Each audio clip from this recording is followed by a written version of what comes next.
Good evening, everybody.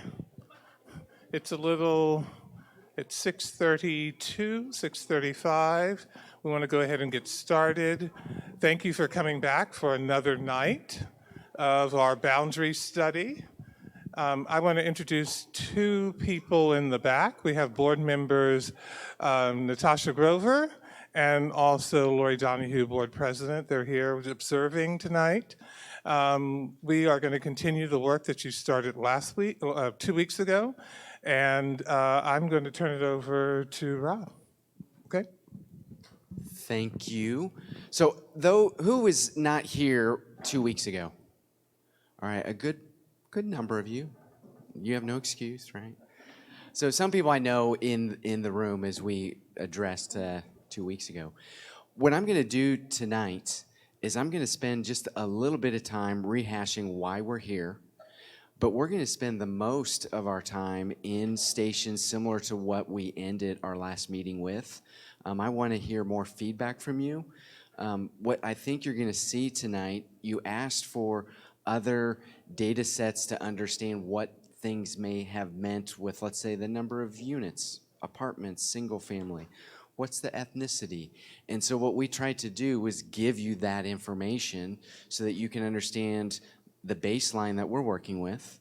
And then as we look at two options for the elementary and then two options for the high school, I'll talk more why we left out the middle school when we get to this point. We'll have the ability to see, here's what it was, the way we currently have it, and then here's how we've changed with these two options. And then you can use the data to understand, are we addressing the guiding principles? Are we meeting the prioritized boundary criteria the board gave us? Are there other things that we need to consider? So a lot of work that you guys are going to do this evening. As soon as I plug my USB in, I can make this move.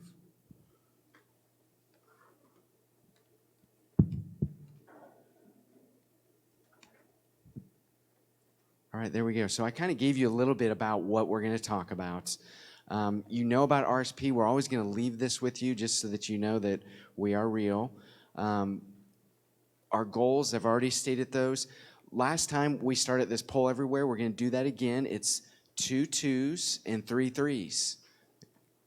And so pull your cell phone out, text that. So 2 2s, 3 3s, and then the word, all one word, RSP is in Paul, and then meeting. And this should allow you to enter this poll, just like you were able to do 2 weeks ago. And I'll have a question to get you started. 2 2s and 3 3s, and the letters RSP, MEETING. Is everyone kind of getting in? He's kind of get a look. If you're like, yeah, we're in. All right. So I'm going to have you, your first question. Let's just see if this is working. Type in your favorite dessert.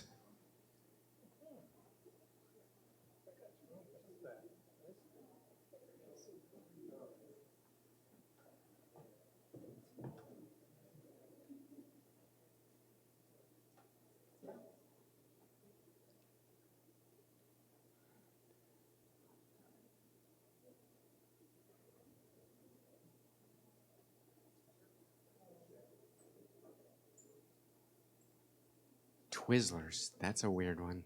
Who likes Twizzlers? Oh, man. Sorry, I don't want to call you out, but Twizzlers, of all the desserts, Twizzlers. Takes me back to my childhood. All right, I'm going to move on. I don't want to spend a lot of time. You can see there's a lot of different desserts you guys like. I would come to all your houses, but the Twizzler house, for sure. All right, so again, I'll just touch on this process. Remember, we said there's a lot of people that are going to be involved in this. You get to be the brain children on how we work our way through to get to something that goes to the public. We're in meeting number 2, this green box. Again, we're meeting all through the summer. We have what everybody's roles are, and I always want to remind you that you're not going to know where the numbers are of students or what type of students. We're always going to go back to these things that I'm briefly going to touch upon here in a moment. Remember, we have ACE. We're always concerned about the academics, the culture, the economics on any of the decisions that we're looking through. The guiding principles, we have 5 of them, and this is a page you want to keep out when we're looking at the maps this evening. Are we getting closer to meeting what the board asked us to do with that framework? We also have this prioritized boundary criteria, and we are giving you that information, right? We have demographic considerations. This was initially with MetroQuest, but here's what the board actually prioritized. So demographic considerations, you're gonna have things in there about the type of housing. Is it apartments? Is it single family? Ethnicity, free and reduced lunch, where some of the special education programming is. You're gonna see all that information tonight. Neighborhoods intact. Remember we said that's a smaller area than what we see with census and whatnot. It's basically your subdivision that you live in, your apartment complex, your townhome.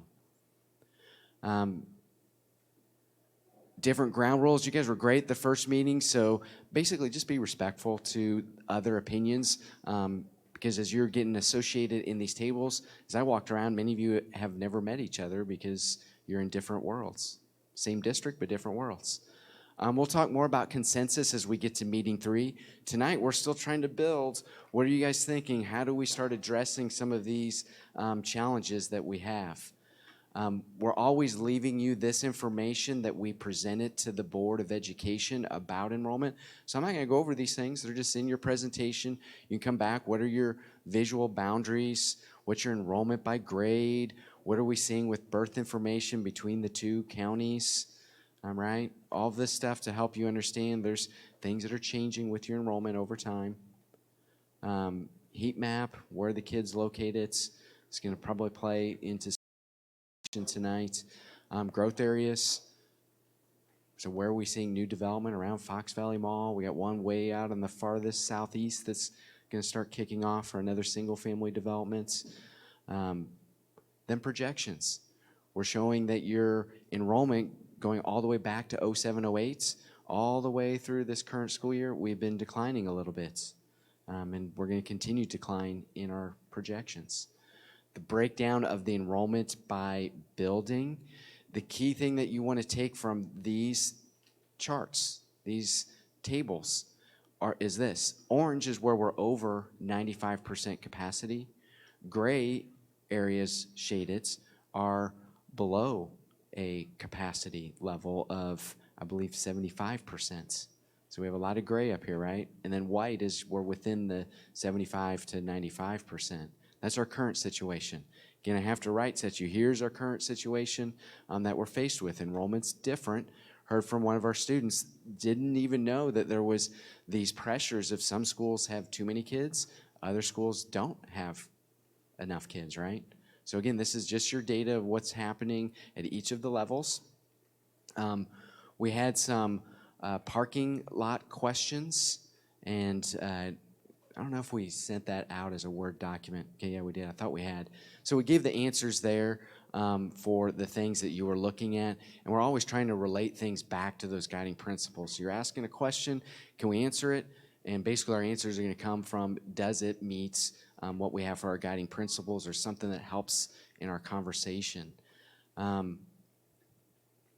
We did have an activity, and so I gave some general 100,000-foot view of what came out of that as I tried to understand some of the scribbles, some of the really nice, pretty writing that was on there, different lines that were drawn on the maps, and these were basically what we got from either the survey or your general thoughts that you wrote. Some of them may have been different. You may have had one that you thought, hey, something should be increased, whereas maybe I put something that showed that it was a decrease. It may have been that I had 2 or 3 comments that said, hey, decrease this area. So it's not that we're not looking at your stuff, it's just we're trying to aggregate it in a way that you guys can kind of understand what's happening from your last meeting. That brings us to what are we giving you today? So one thing that we tried to do differently was many people said, hey, I'd like to actually have hard copy of the presentation. And so at your site, your table, if you notice the 90 pages or whatever that is, you have that so you can look at that. We're probably going to move forward in meetings where we're not going to give you all of the past stuff, but it'll be the new stuff. So I would recommend take this home. I mean, you can take these copies home, but bring it back the next week. That way, the printing department isn't just overloaded, because it's just going to keep getting larger and larger because we keep adding to the presentation. So some of the new information that we've provided you, and you're going to see this with the options and what that meant with the options. The existing housing, so what's single family, attached, detached, and apartments. I know Dick's sitting here. We got Naperville over here too. They understand this because this goes back to how basically impact fees are happening as new developments come online. But we want you to see what is the breakdown of the type of units by the existing attendance areas, so you get a sense of that. We have from the student data the ethnicity, and I showed it two different ways. So we know where all of these kids live, and so how they correspond with that attendance area, what is their ethnicity. So that's going to be the green columns, green shaded columns, so the last like 7 or 8 columns is based on where you reside. Where the students actually go to school is those first columns in the blue font. So you can see there's a little bit of difference as you look at this from attend to reside. We then also show some of the special programming, whether it's an IEP, so an individual education plan, ELL, English language learners, or free and reduced lunch, FRL. So we see the breakdown of that information by attendance area, again, as attend and reside. We then also are showing, based on the growth areas that we had when we did our last enrollment forecast, where that current development is and where it potentially could be by each attendance area. This is big because we have, if you look at after number 13, McCarty Elementary, we have something called no attendance elementary, because this is areas that we've not, to this point, assigned an elementary attendance area. It's the white space that you see on your maps. And you can see there's a lot of new units that potentially will come online. In any plan that we create, we're going to be assigning those new areas to some sort of color, some sort of attendance area. And then we also did something that I was just curious. I had our analysts looking at how far from an elementary building are some of these kids, and basically are they greater than 1 mile from the building. And we looked at this based on, again, the students where they attend and where they reside, trying to see is there something that we're seeing with a trend that may indicate some areas maybe could change more easily than others, or maybe areas that we need to think about. These kids have to go a very long distance, and we may want to minimize that distance in how we look at the boundaries. We do the exact same thing for the high schools. Again, I said my focus this evening is on elementary and high schools, and there's reason for that. And I'll talk about that here after I go through these next few slides. So again, the same thing as we're looking at this, and because there's only 3 buildings, I can use fewer slides. It's an advantage of fewer buildings. All right. This is going to get us to our first activity. I'm going to go through kind of an intro of everything, but I also forgot to introduce my counterpart here in the yellow and blue, Blaine McCann. He's a former superintendent in Wisconsin and Nebraska. He's retired. I'm glad to not have to deal with all of the wonderful COVID, all those crazy things that we have to deal with now. But he's here to help facilitate the activities that we're going to have at our tables. So Blaine, thanks for being here. What I'm going to take you through is each of the options. I'm going to try to give you some reasoning of what we did. And what I'm trying to get out of you this evening is, where do we go with this? Are we addressing buildings that are too full in a way that makes sense? Do we need to think about it a little bit differently? Are there other things that we're seeing in the district with some of the utilization or the diversity of the buildings that we should maybe try to consider a little bit different. It'll make a lot more sense when you see it on a map because you guys live in these places that may be impacted. So what you're going to see in your packet is I always give an introduction to what this option is. And so this is, I can't stress this enough, this is a starting point. This doesn't mean like 2 weeks ago, you may have wrote something on a map. Some of you may actually see that actually happened in this option. Some of you will say, well, my idea is not on there and I think it's a great idea. We weren't trying to choose between the two. What I am trying to address to you tonight is this option, option one, we tried to minimize the students that would be impacted by the boundary change. So that was our starting point. And so if the building was going to have too many students, can we move them to another building where there's space for those students? And so we really tried to focus on the 3 schools where we knew we were right at capacity issues. So it was Brookdale, Collishaw, and Longwood. And they all have different size buildings. If you go back, I think Longwood's the smallest building. It's about 400 students. And so that's always a little bit more problematic to change because we're probably talking about 10, 15 kids, right? So what 10, 15 kids do you move out of there? Is that a conversation we want to talk about as a committee? I then have listed off each of the five guiding principles. And where you see the red check mark, this is where I made a decision of, hey, I think this kind of is moving in the direction where we're meeting that guiding principle. Because we're just focusing on incomplete plans of just the elementary or the high school, guiding principle 5 is not going to be met tonight. So if you had a thought, hey, we're going to create a plan to bring to you tonight that will meet all 5 of these guiding principles, that's not going to happen. What we are going to force at your tables is some conversation about, are we moving this in the right direction? So some of the things that I've left on here for next steps as you look at this option, come back to this. This will hopefully spur on a little bit of your conversation. Again, you're going to see this when we push these maps out. All of this data is going to be on the maps. That was a struggle, but I got Brandon to work this, and I don't think you need to use your readers too much.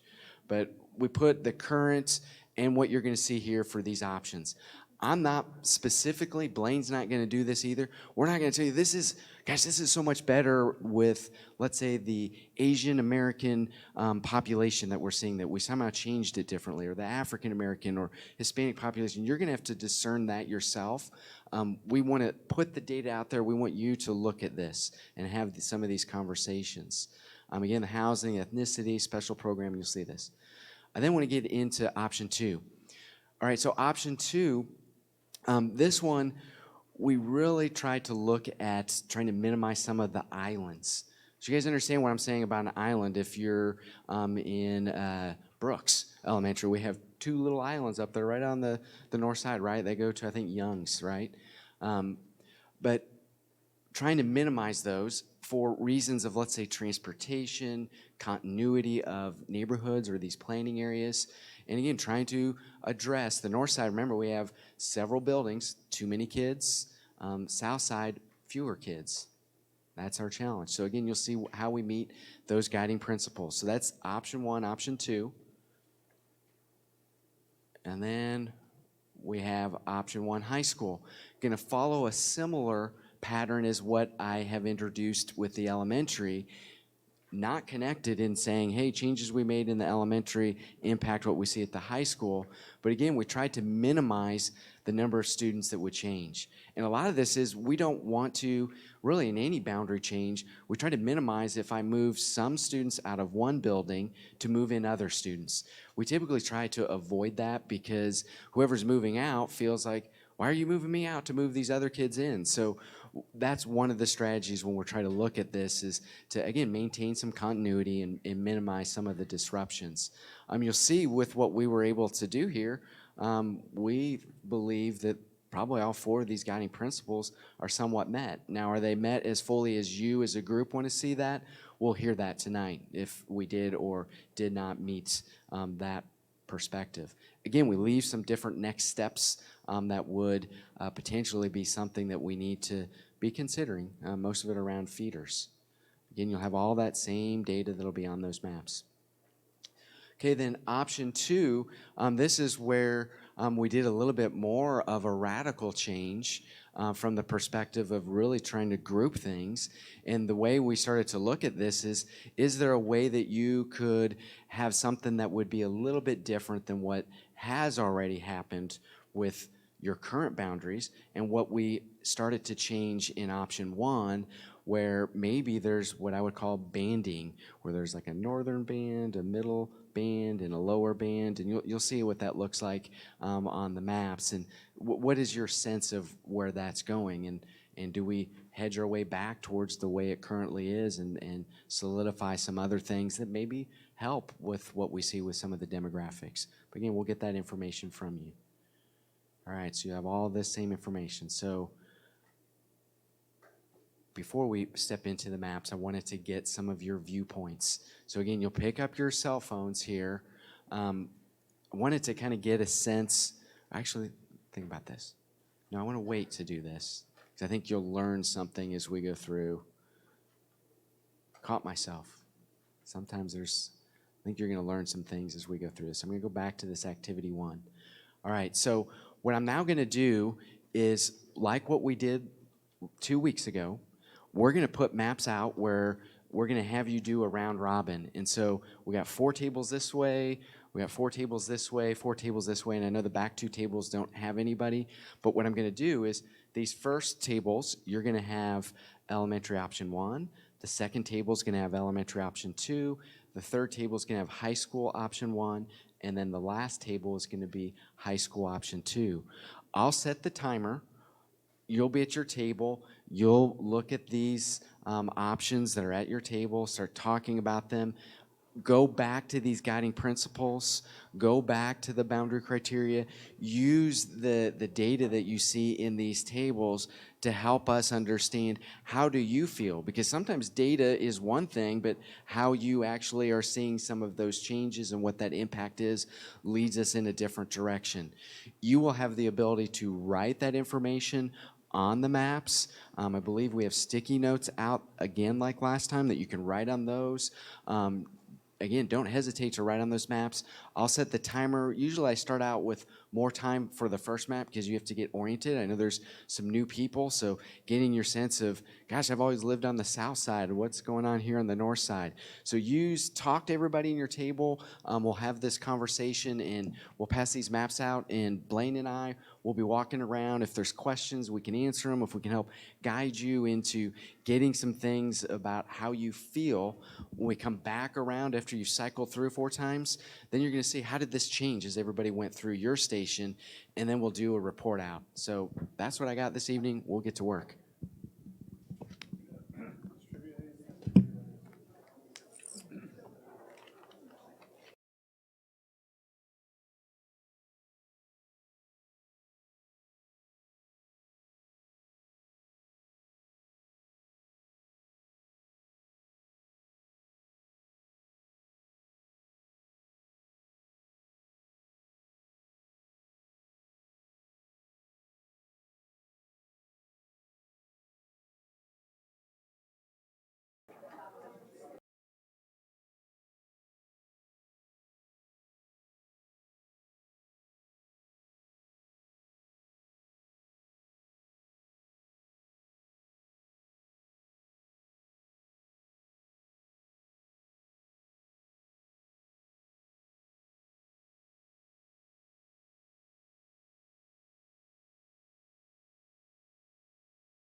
All right, it's time to rotate. So if you're at elementary option 1, move towards the Bulldog Pride. To elementary option 2. If you're at 2, move to high school option 1. If you're at high school option 1, go to 2. You in the back table, come all the way up here to the fronts.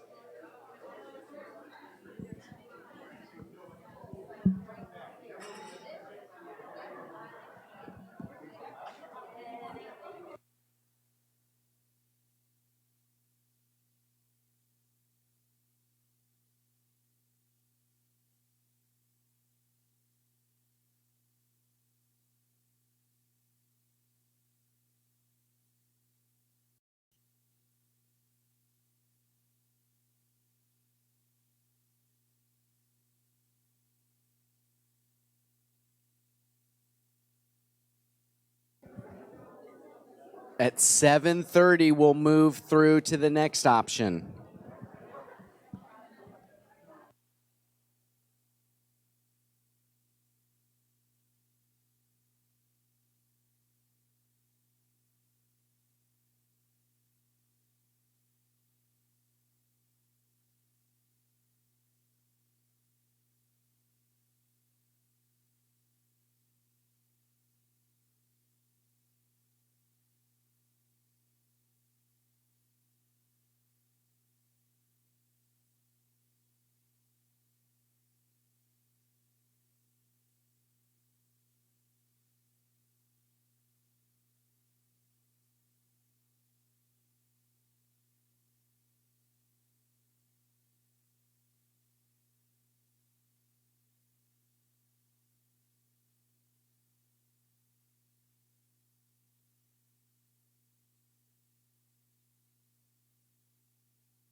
All right, if you can finish up your comments on this station, we'll then rotate to the next station, so keep following as you did before.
All right, if you can take the next couple minutes and then rotate.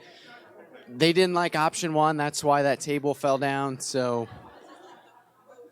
but yes, finish your thoughts and rotate to the next group as we work on the cleanup up here.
All right, I want you to take the next few minutes, just finalize your thoughts. Some of you may have just gotten to the next station, but I do have some additional work for us to complete. We're going to go a little bit past 8 o'clock. I'm going to try to hit it. We're at 8:15. But I do have some questions because there was some reasoning of what you see here.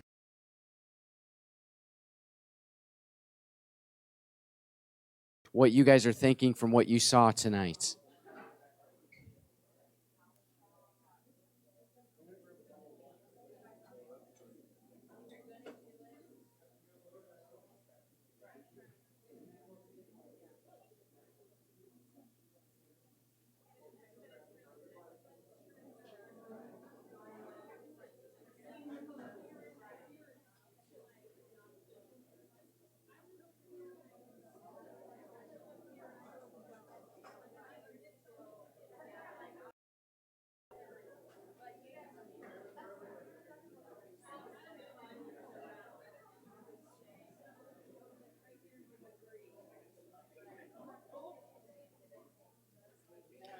All right, if you get your phones out, we're going to have some questions that go through this poll everywhere.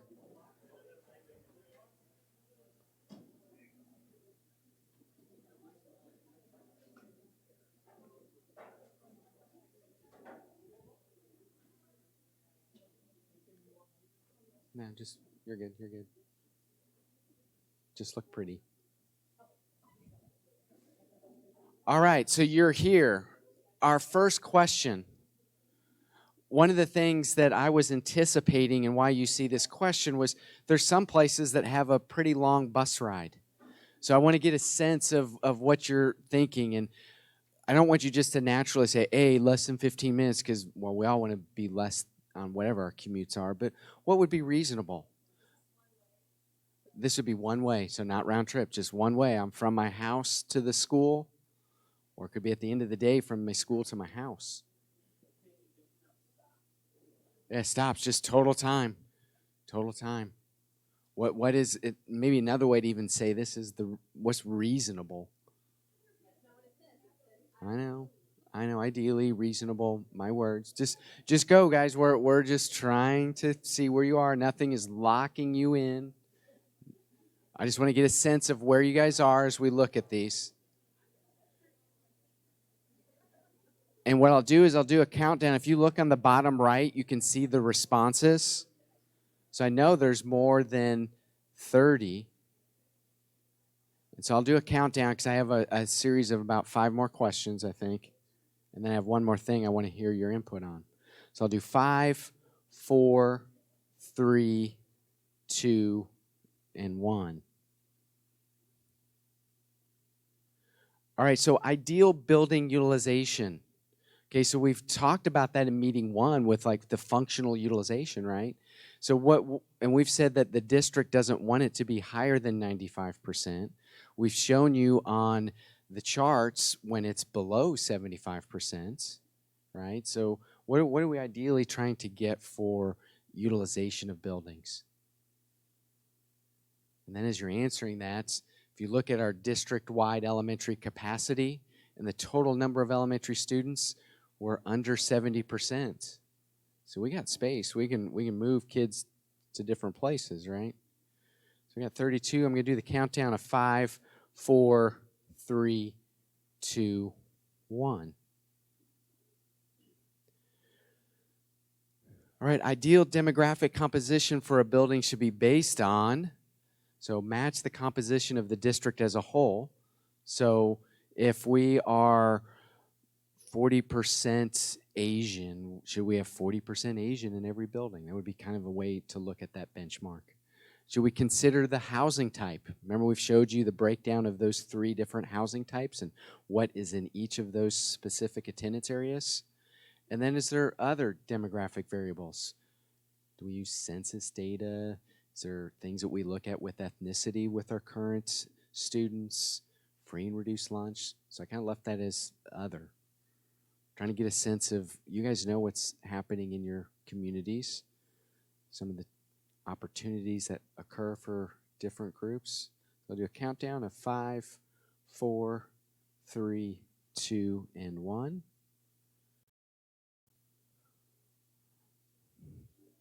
All right. Um,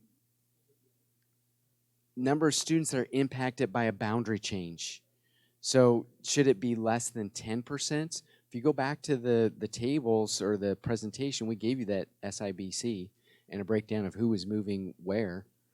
But should it be 10% of the enrollment, 20% of the enrollment, 30%? Right now, I'm just going to say this one's just district-wide at that particular level.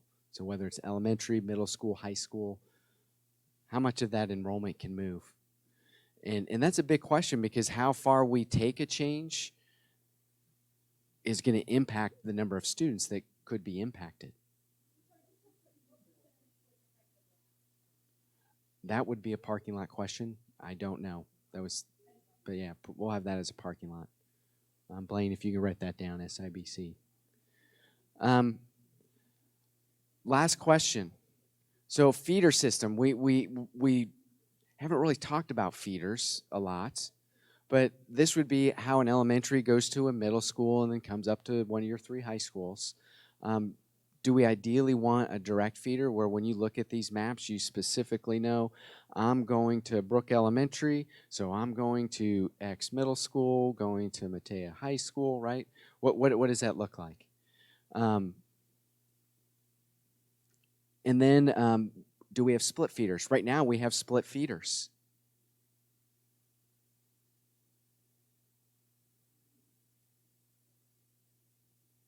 So put your answer in here.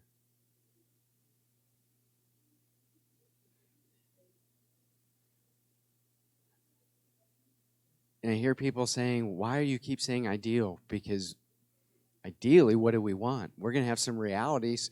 We may not be able to do what we ideally want. And hopefully you guys are seeing that with some of the datas. So I'm going to shut this down in 5, 4, 3, 2, and 1.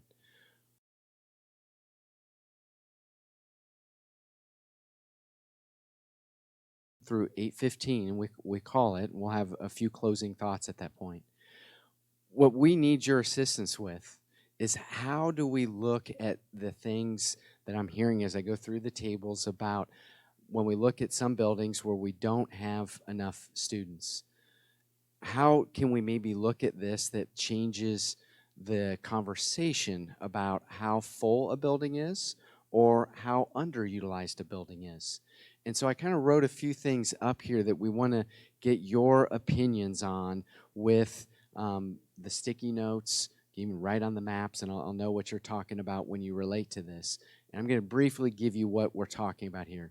So the capacity of the buildings, they're identified by how the curriculums are taking place in each of those buildings. And so we can change those capacities, and they've changed over time. We've had things like computer rooms that now become core spaces. We've had special programs that are now using other core program spaces. And so when we look at this functional capacity considerations, pre-COVID, we had a lot of stuff coming out about mental health and having different spaces that might be in these buildings. So we put that up there. Is that something that maybe we try to direct towards administration, that when we look at capacity, is there something we should be looking at that would change that capacity for some of these type of spaces? And I'm talking just generally because what does that space look like? That's another conversation that another group will probably be working on. We also have had in the past STEM rooms. And so do we allocate a room in each of these elementary buildings that's dedicated towards STEM or project-based learning or some specific program that would enhance some of the learning the students get? We then had a relocation of other educational programming. So we have some programs that are in different buildings that maybe we can move those programs into buildings that have space. And that happens year to year as we see expansion of special education or other different services the school provides.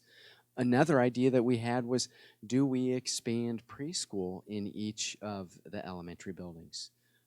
Some of these get into things that the board has directed that we maybe don't do, that get into costs of buildings, right, the physical considerations. That was something that was part of our criteria. But I want you to take these few minutes. What are your thoughts on this? Because what I'm going to tell you statistically, and we can't just move all of the kids north to south and get all of the students' capacity in these buildings at 75%. It's a statistical improbability because we're already district-wide at the elementary level less than 70%. So we can't get all the buildings to 75%. So is there another way that we can reimagine how the programs are in these spaces through something like this? So go. You guys have a few minutes to write some of your ideas down.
All right, as you are writing some of these things down, I'm going to come to each table and I want one representative to say what is something they learned this evening that they think would be valuable to the group of you, and then we're going to be dismissing. So this group here, what is one thing that you found valuable tonight? One representative. Valued, found. All right, so I'll let you speak. All right, if I can have everyone's attention, here we go. Here you go, take it away. I think our group appreciated understanding the data more and learning about what some of those data points mean. All right, so we had data learning, data points. Over here, what was something you guys learned or felt was important tonight?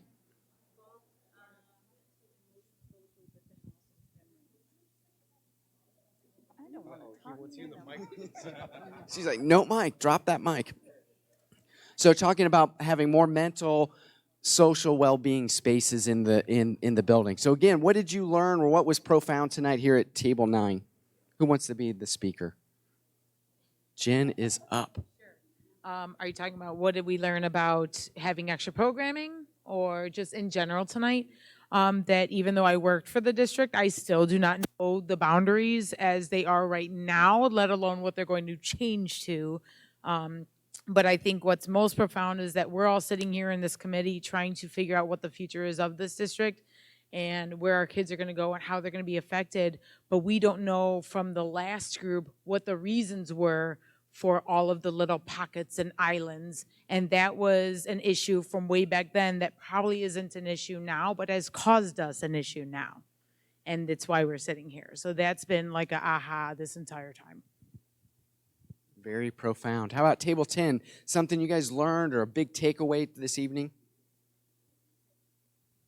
I don't know how much of it's more piggybacking off what she said. All those little pockets on the elementary map, I think if we could have more of a conversation about that and why they have to stay like that or why they were like that, I think would be informative. We were talking about the preschool conversion, elementary school conversion into preschool, and that being addressed as one of the activity is like really shows us that it's a possibility that can happen. Opportunities. You don't usually hear that in boundary committee meetings, but there is opportunities. How about here at table 8? What something profound, something that you learned that you think would be valuable to the group? Oh, the student speaking. Do you want to speak? She's like, take it away. Thank you. Yeah, so I think one thing that definitely opened our eyes, as everyone was saying, the pockets are actually one thing that you brought up too, is the whole reason that we don't know why any of this stuff happened. We don't have that data, and this stuff happened a long time ago. But even if, I know a common discussion which I'd seen across all of the maps were people saying, trying to move certain neighborhoods into certain schools which have lower capacity, but, sorry, we were just discussing the matter of we don't know the reasons for this stuff. So definitely having data or maybe some records of why they made these decisions would definitely be helpful. Definitely socioeconomic status was something that some of us maybe didn't think about at the last meeting. So definitely bringing that up opened our eyes. So thank you. Good. Thank you. And one of the things that we're going to try to find out is why did they make some of these decisions? Most of this administration, I don't even know if they're still here. Not that they didn't survive the boundary change, but they're not here. Table 5, who wants to be the takeaway?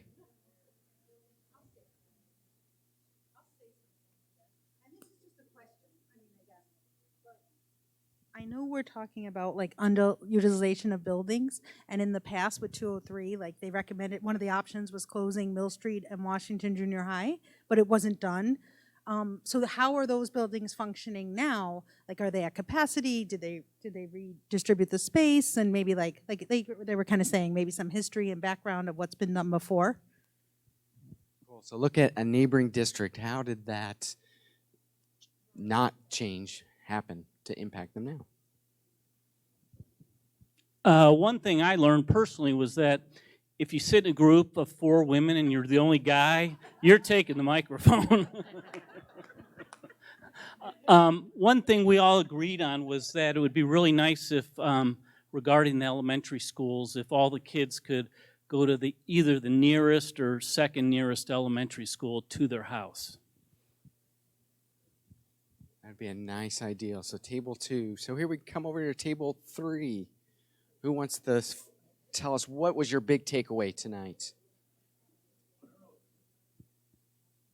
Not necessarily a takeaway, but something that I definitely appreciated was the 3 of you circulating around and either, providing feedback or additional clarification and allowing us to provide you with our thoughts too. Cool. This is a learning process for us too. There's some adaptations I'm going to make on some of the maps, some things that people said. I'll even spend more time because she brought this to my attention, fellow planner. Take more time and have everyone understand what you're seeing on the map. So next time we'll spend more there. But here, table 6, what's your big takeaway? I think our big takeaway is just the challenge of this. And when you start on the screen and you show us the criteria, they make sense. We see logic behind it. It looks like a beautiful thing, but the reality of applying that to the paper becomes impossible as we get to the pockets and the pieces. I think it's harder as a group, we would say, at the elementary level than the high school, but that's probably just a function of the fact that there are 3 buildings at the high school level. Very true. Okay, this group, who wants to be my report out? No. Who?